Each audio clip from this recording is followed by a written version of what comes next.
Des camps de réfugiés au Kenya au podium de la Fashion Week et si on prenait quelques minutes pour parler de l'histoire de ces top modèles. C'est un sujet à voir ce soir dans Envoyé spécial. Salut à tous et bienvenue dans C'est quoi l'info ?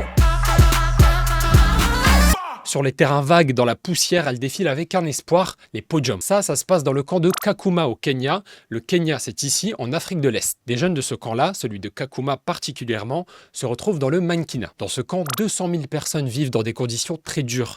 La moitié ont moins de 18 ans. Ces réfugiés sont arrivés dans ce camp en 1992. Ils viennent du Soudan du Sud, mais aussi du Congo, de l'Éthiopie, de la Somalie.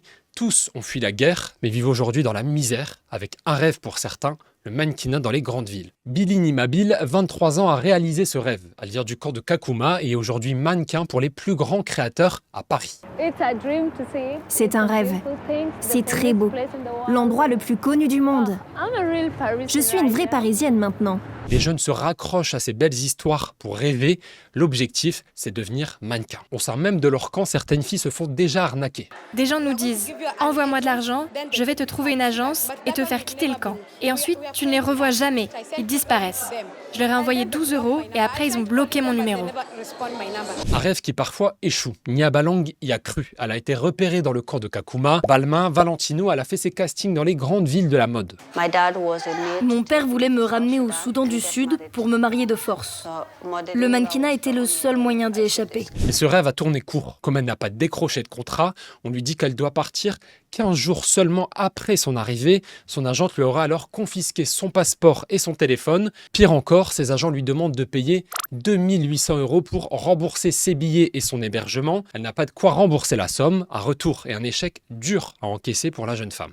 Mais je suis revenue de France sans rien. J'ai rien fait pour eux. J'ai honte. Je me sens tellement stupide. Le rêve de Nia Balang de devenir top modèle à l'étranger n'a pas marché. Selon cette agence de modèles, dans 30% des cas, les filles repérées dans les camps sont renvoyées chez elles quand elles ne trouvent pas de contrat. Quand la journaliste d'Envoyé spécial Lucille Chaussois questionne l'ancienne agente de Nia Balang sur son contrat, elle répond ça.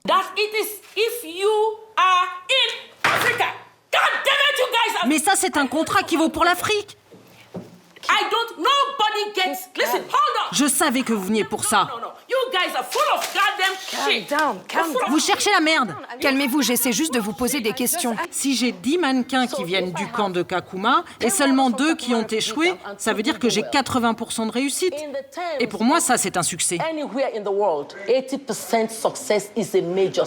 Ces méthodes sont dénoncées par beaucoup. Certains reprochent aux agences de ne servir que leurs propres intérêts. Aujourd'hui, on est dans une situation qui me paraît manifestement illégale. Il y a vraiment un abus de vulnérabilité qui est assez effrayant et qu'il faut à tout prix contrer pour la sécurité de ces mannequins. Tout le sujet est à voir ce soir à 21h dans Envoyé spécial sur France 2. Merci beaucoup à Lucille Chaussois.